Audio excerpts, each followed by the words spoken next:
Abra, por favor, a palavra de Deus em Eclesiastes, no capítulo 9, leremos do verso 8 ao verso 10.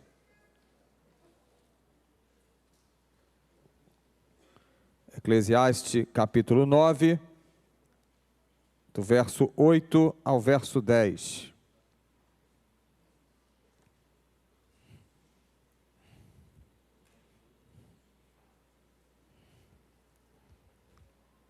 Já está na tela, eu vou ler o verso 8, peço aos irmãos que leiam o verso 9, e depois eu estarei lendo o versículo 10. Diz assim: que as suas vestes sejam sempre brancas, e que nunca falte óleo sobre a sua cabeça. Verso 9.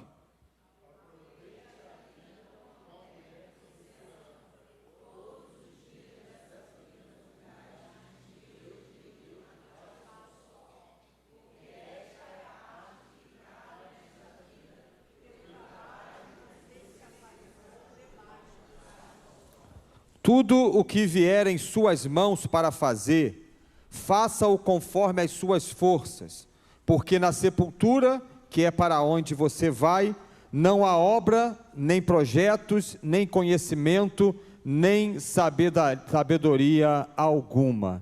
Que Deus abençoe a sua palavra aos nossos corações, amém? Estava pensando nessa noite, com a proposta de consagração de bebês, pensei no tema, uma vida que agrada a Deus.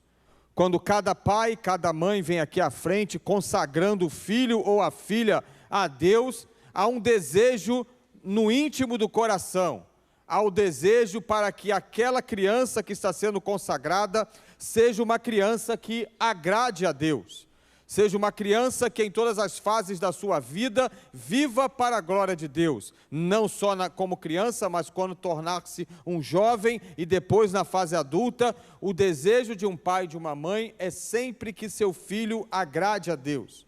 Muito bem, mas nós sabemos que há, no mundo que vivemos, uma grande dificuldade, e neste mundo atual, nós estamos vivendo em uma constante necessidade de aprovação. E aí a Bíblia vai nos dizer em Gálatas capítulo 1, versículo 10, assim: por acaso eu procuro agora o favor das pessoas ou o favor de Deus? Ou procuro agradar as pessoas? Se ainda estivesse procurando agradar as pessoas, eu não seria servo de Cristo, palavra do apóstolo Paulo. Sabemos, irmãos, que há uma necessidade por aprovação muito grande. Nas redes sociais, com todo esse avanço, há sempre uma necessidade de uma curtida, há sempre uma necessidade de um comentário, há sempre uma necessidade de uma aprovação por parte de alguém. Mas nós sabemos também, por outro lado, que o que é mais importante para a minha vida e para a sua vida é agradar a Deus. A nossa vida precisa ser uma vida que agrade a Deus. Não que, agradando a Deus, nós não podemos também ter bom relacionamento com os outros, não é isso. Eu não estou querendo dizer que se você agradar a Deus, automaticamente você vai desagradar a todos, não é isso. Mas nós sabemos que na sociedade na qual nós estamos inseridos, algumas atitudes que são cometidas, são atitudes que desagradam completamente a Deus. E nós precisamos tomar cuidado, para que as nossas atitudes também não sejam atitudes assim. Nós precisamos, irmãos, decidir para a nossa vida algo que será importante ao extremo. A decisão é: eu irei agradar a Deus em todas as atitudes da minha vida. Eu irei agradar a Deus em todos os momentos da minha vida. Eu irei agradar a Deus em todos os relacionamentos que Deus me permitir viver. Eu irei agradar a Deus no relacionamento dentro da minha casa. Eu irei agradar a Deus no relacionamento no meu trabalho. Eu irei agradar a Deus no relacionamento com os meus familiares, com os meus amigos, com os meus irmãos. Nós precisamos, irmãos, decidir. Porque quando nós decidimos agradar a Deus, as circunstâncias contrárias, elas surgem e elas surgirão. As pessoas irão nos desagradar, sim. As pessoas irão fazer algo contra a minha vida e contra a sua vida para nos afrontar, mas há uma decisão dentro do meu coração.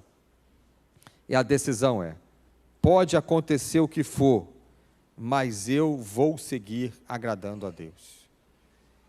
essas crianças que foram consagradas nessa noite viverão para agradar a Deus. Eu ainda não vi ninguém que agrade a Deus tendo uma vida em desgraça. Eu ainda não vi ninguém que viva uma vida de obediência a Deus tendo uma vida em desgraça. Porque quando nós escolhemos agradar a Deus, nós vamos escolhendo tanta coisa boa para a vida.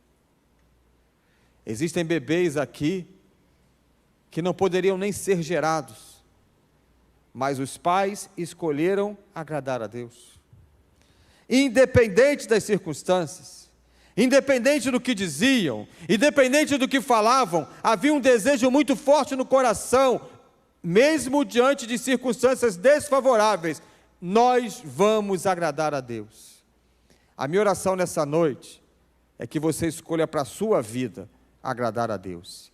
E nessa parte introdutória eu lhe pergunto porque você sabe, assim como eu também sei, aquilo que estamos realizando que é de desagrado a Deus. Nós sabemos, existem situações que nós praticamos, que nós temos total consciência que não está agradando a Deus, mas nós vamos nos embolando naquilo ali. Nós vamos nos embolando, sabe aquela linha de pipa?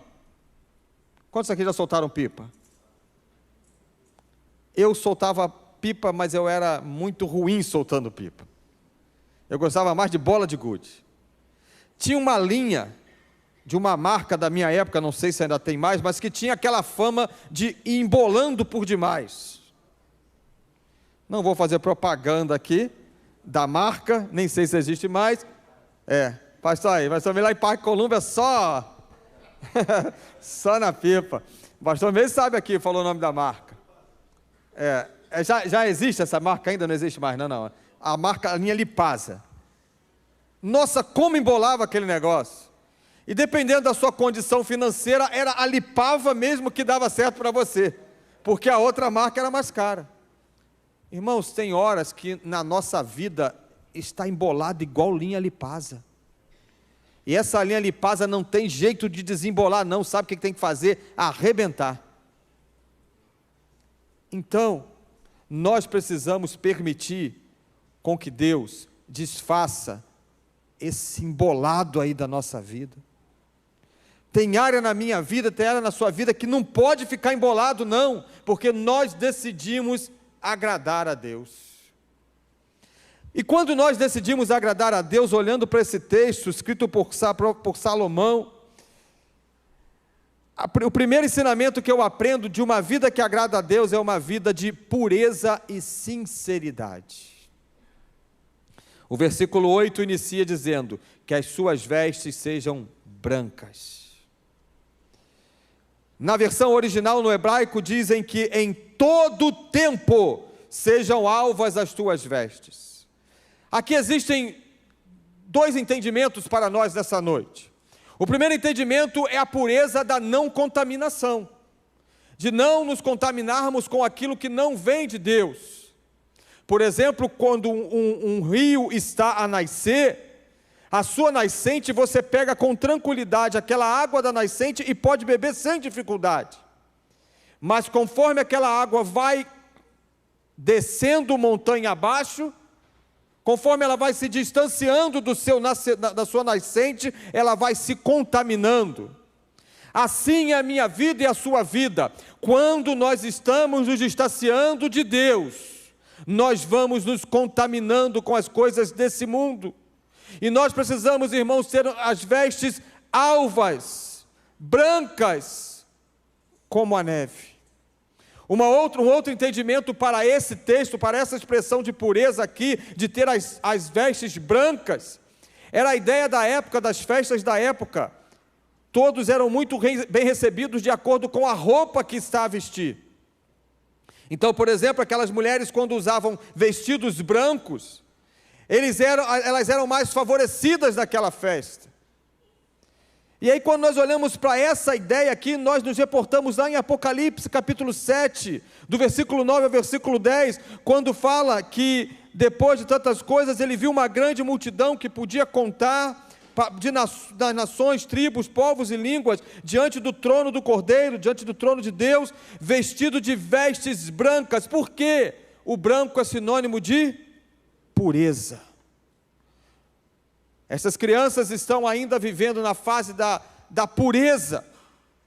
E o nosso desejo, irmãos, é que a minha vida e a sua vida seja uma vida pura, sem manchas, sem máculas, mesmo diante do grande desafio que é cumprir isso. O texto também nos mostra que nós precisamos ter uma vida de pureza, mas também de sinceridade. A sinceridade aqui no seu original é aquela ideia do vaso nas mãos do oleiro, que quando o vaso apresenta uma rachadura, ele precisa ser colocado uma cera para que aquela rachadura seja coberta e aquele vaso possa ser comercializado. Quantas rachaduras na minha vida e na sua vida, que Jesus, como oleiro, já colocou ali aquela cera e foi limpando, foi purificando. Irmãos, nós precisamos ter uma vida sincera, mas uma vida sincera com amor. Porque tem gente que tem muita sinceridade, mas não tem bom senso nenhum. Tem gente que tem muita sinceridade, mas não tem amor nenhum. O que vai na cabeça, fala. O que pensa, pá, joga em cima do outro. Não é dessa sinceridade que eu estou falando. É de uma sinceridade associada à pureza. De uma vida que agrada a Deus. O texto segue. E um segundo ensinamento que eu aprendo olhando para esse texto de Eclesiastes capítulo 9, para que eu e você tenhamos uma vida que agrada a Deus, é necessário intimidade e unção. O que é a expressão unção para nós os cristãos? É aquela ideia de ter uma vida consagrada a Deus. É o que diz lá em 1 Samuel capítulo 16, do verso 1 ao verso 13, quando Davi fora escolhido pelo profeta Samuel. É o derramar do óleo da unção, simbolizando que a presença de Deus está sobre a vida daquela pessoa. Ser ungido, unção, para nós os crentes é dizer assim, aquela pessoa está cheia da presença de Deus. Aquela pessoa é uma pessoa que tem uma vida consagrada, uma vida dedicada, uma vida inclinada para Deus. Mas deixa eu te falar uma coisa, na igreja é o lugar mais fácil de nós sermos ungidos. É o mais fácil, porque nós estamos no meio dos irmãos, aqui a paz do Senhor, glória a Deus, aleluia. Ô meu irmão, agora dentro de casa, aí é que nós dizemos quem nós somos. É lá, no meio da casa, é lá do lado da sua esposa, é lá do lado do seu marido, é lá com os seus filhos, é lá, no meu caso, com o Gabriel, com a Tatiana, é lá. Porque eu não posso, por exemplo, como pastor de casais aqui, dar orientação aos casais, se eu não estiver fazendo aquilo dentro de casa, eu não posso fazer isso. Eu tenho que viver aquilo que eu estou falando. E aí, irmãos, a intimidade nos ajuda muito nisso.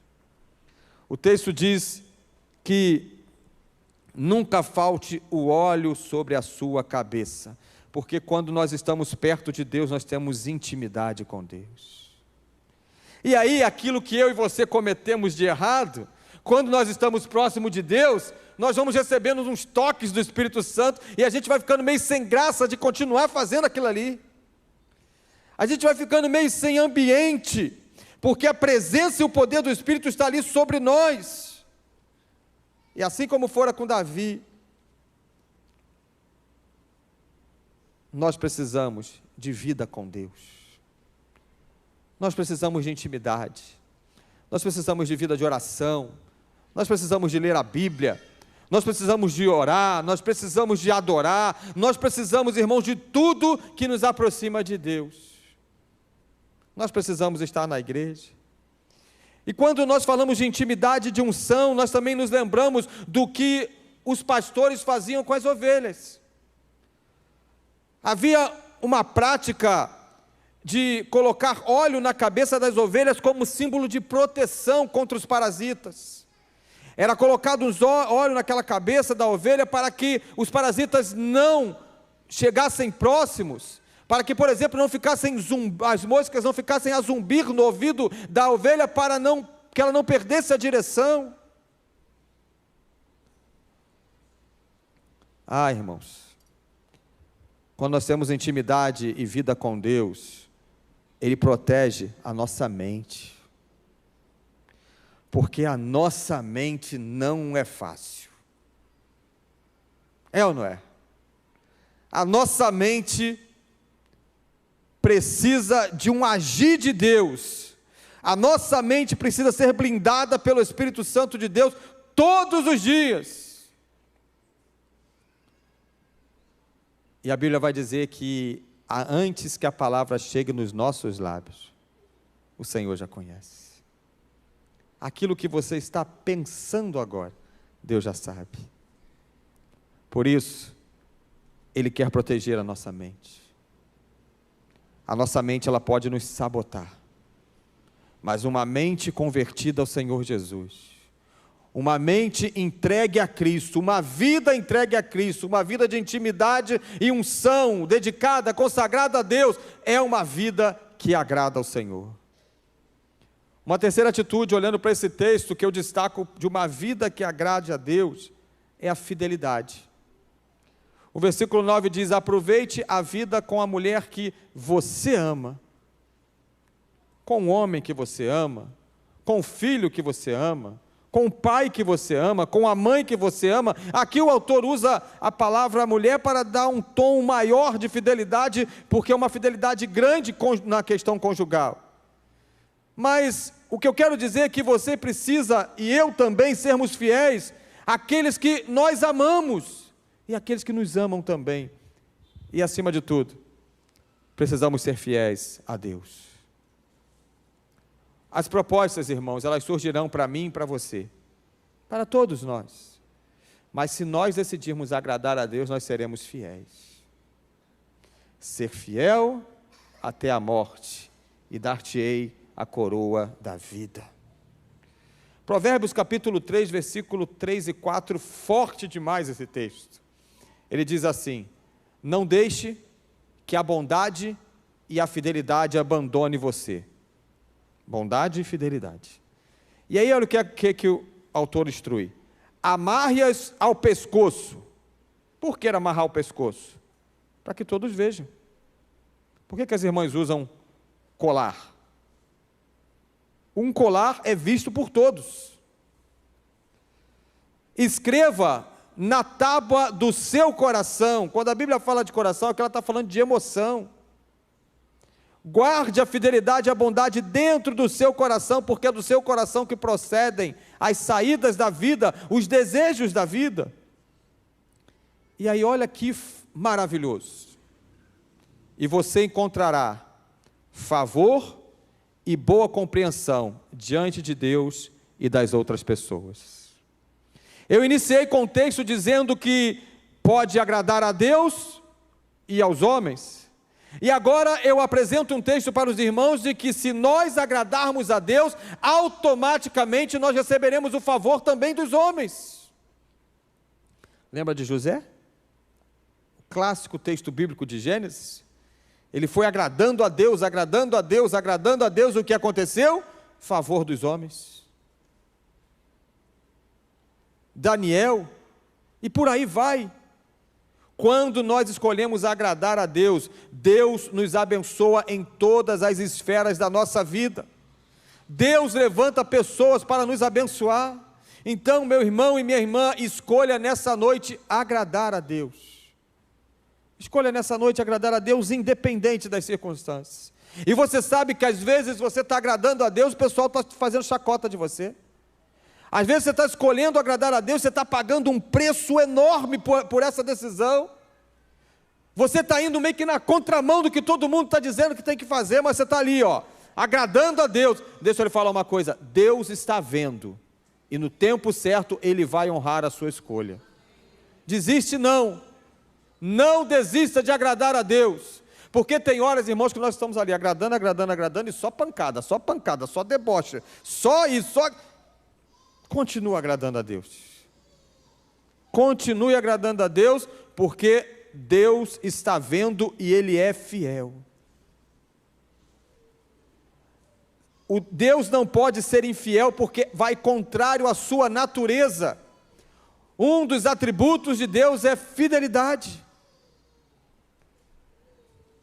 Eu continuo a olhar para o texto e aprendo, em quarto lugar, que uma vida que agrada a Deus é uma vida de dedicação, é uma vida de excelência.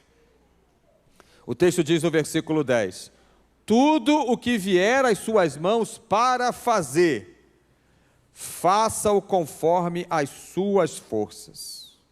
Empenho, esforço, dedicação, excelência. Aqui na nossa igreja nós temos irmãos voluntários maravilhosos em todos os ministérios. O povo da nossa igreja aqui é fantástico na dedicação, no empenho, no esforço e na excelência em todos os ministérios. O pessoal aqui não faz coisa ruim não, é só com excelência. Se tem que fazer alguma coisa simples, faz aquilo que é simples, mas com toda a excelência. Irmãos, uma vida que agrada a Deus faz com que aquela pessoa alcance assim em todas as áreas da sua vida sucesso. Porque uma pessoa que tem uma vida dedicada para Deus, ela vai ser um profissional melhor. Se você tem uma vida para Deus e não tem sido um bom profissional, alguma coisa não está encaixando. Se nas listas de dispensa da sua empresa o seu nome está sempre lá no top 5, alguma coisa não está legal. Porque quando agradamos a Deus, irmãos, nós temos dedicação e excelência naquilo que fazemos. Nós fazemos assim para com o Senhor. Nós fazemos para Deus e fazemos assim conforme as nossas forças. Muitas vezes até além das nossas forças. Acabamos de presenciar um relato que não foi combinado. De uma irmã que acabara de apresentar o neném. Não tinha nada combinado, aquele não estava armado, não foi dito, não. Até porque nessa hora de apresentação, nem se dá a oportunidade dos pais falarem. Foi algo que nasceu no coração daquela mãe, daquele pai. Por quê? Pelo privilégio de caminhar com alguém que dedicou e dedica a vida para a obra de Deus. Nós tomamos, irmãos, pancada para cá, pancada para lá, mas tem hora que Deus dá uns carinhos na gente. É tanta pancada, mas tem hora que Deus vai lá e fala: vem cá, calma aí, vou fazer um cafuné. Isso tem coisa boa, irmãos, é receber um cafuné de Deus. Da esposa também é bom, igual o pastor João estava a ler. Ela estava tentando arrumar o cabelo aqui, porque o cabelo está começando a faltar. E ela estava tentando ajeitar. Mas, irmãos, tem uma vida dedicada a Deus. Olha, deixa eu lhe falar uma coisa aqui com todo carinho. Não reclame de fazer nada na obra de Deus. Reclama não. Porque deixa eu falar uma coisa assim também com todo carinho. Deus não precisa de você. Mas é um privilégio para mim e para você. O dia que eu chegar aqui e falar: estou na escala para pregar. Hoje eu tenho que dirigir culto. Não, dirige não. Prega não. Não prega não, não dirige não. Hoje eu estou na escala do louvor. Não canta não. Porque, irmãos, é um privilégio para mim e para você servirmos na obra de Deus. Uma vida dedicada. Dedicação, empenho e excelência. E por fim, nós precisamos aproveitar as oportunidades. Porém, aproveitar as oportunidades concedidas por Deus, porque tem tanta gente aproveitando tanta oportunidade aí, que a gente fica até com medo de falar que você tem que aproveitar a oportunidade, porque às vezes a pessoa está assim, alguém fala para ela: não, você tem que viver, vai curtir, vai isso, vai aquilo. Não, aproveite as oportunidades dadas por Deus. Essa oportunidade aí que está surgindo na sua vida é de Deus?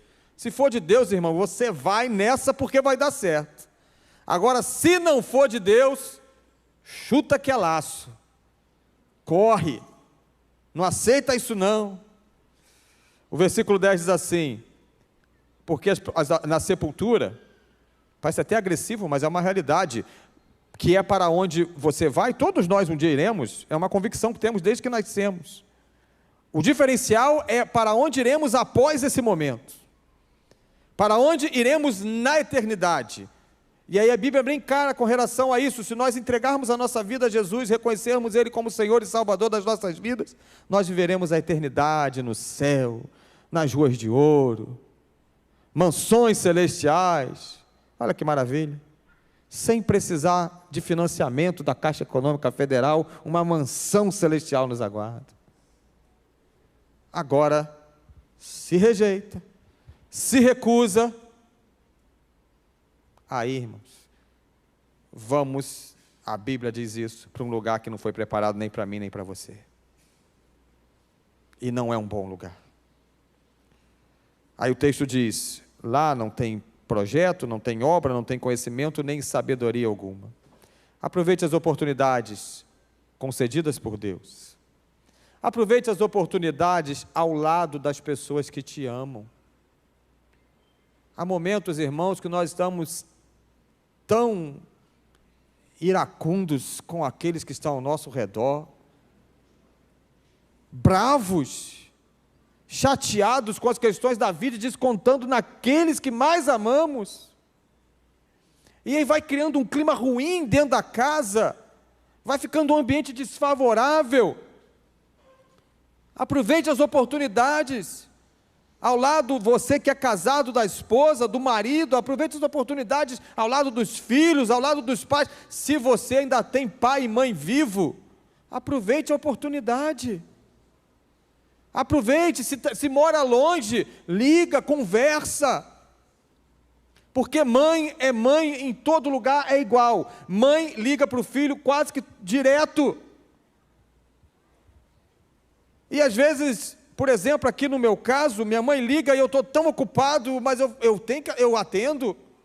Às vezes eu falo, oi mãe, agora eu não estou podendo falar, já te ligo daqui a pouco. Mas vai chegar um dia que o telefone não vai tocar mais escrito mãe. Então tem que aproveitar a oportunidade quando o telefone toca e está escrito lá mãe. Quando o telefone toca está escrito lá pai. Os mais novinhos então não atendem mais telefone. A pessoa pega, o ser humano pega o telefone, você liga, ele olha, desliga e manda uma mensagem. Oi. É ou não é? Quem é pai de adolescente aqui? Não é isso? Dá raiva, não dá? Aí eu respondo, eu quero falar com você. Pode falar.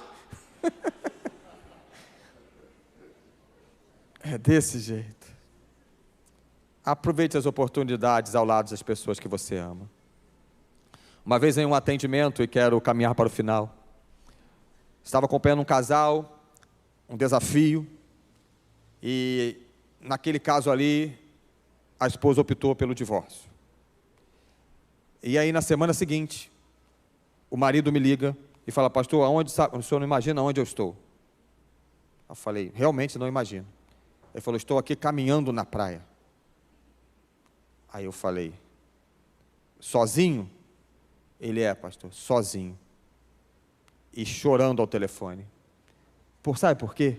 Porque dentre muitas coisas que aquele casal viveu, não foi só isso que fez com que o casamento terminasse. Aquela esposa sempre convidava ele para ir dar uma caminhada na praia. E ele nunca tinha tempo. Ele nunca podia, ele dizia que era besteira, que era isso, que para quê? E aí, quando aconteceu a separação, o primeiro passeio que ele dá sozinho é para a praia caminhar, onde ele poderia ter caminhado por muitas e muitas vezes ao lado da esposa. Aproveite as oportunidades ao lado da pessoa que você ama. E quero concluir dizendo para você o seguinte: viva, mas viva o hoje. Viva o hoje, porque o passado é passado. Você não consegue recuperar o seu passado, o passado passou. Você também não consegue viver ainda o futuro, porque ele ainda vai acontecer. Mas viva o hoje. 1 Coríntios capítulo 10, versículo 31 diz, portanto, se vocês comem, se vocês bebem, ou se vocês fazem qualquer outra coisa, façam tudo para a glória de Deus. Viva hoje, porque amanhã pode ser muito tarde. Viva hoje, porque o amanhã não te pertence. Viva hoje, porque Deus é presente. Agradeça mais, celebre mais, compartilhe mais, perdoe mais, ame mais, viva mais. Viva o hoje. Viva o hoje, aproveitando as oportunidades concedidas por Deus e aproveitando as oportunidades ao lado das pessoas que você mais ama. Viva o hoje. Uma vida que agrada a Deus. É esse o desejo do nosso coração. É esse o clamor da nossa alma. Nós precisamos viver para a glória de Deus.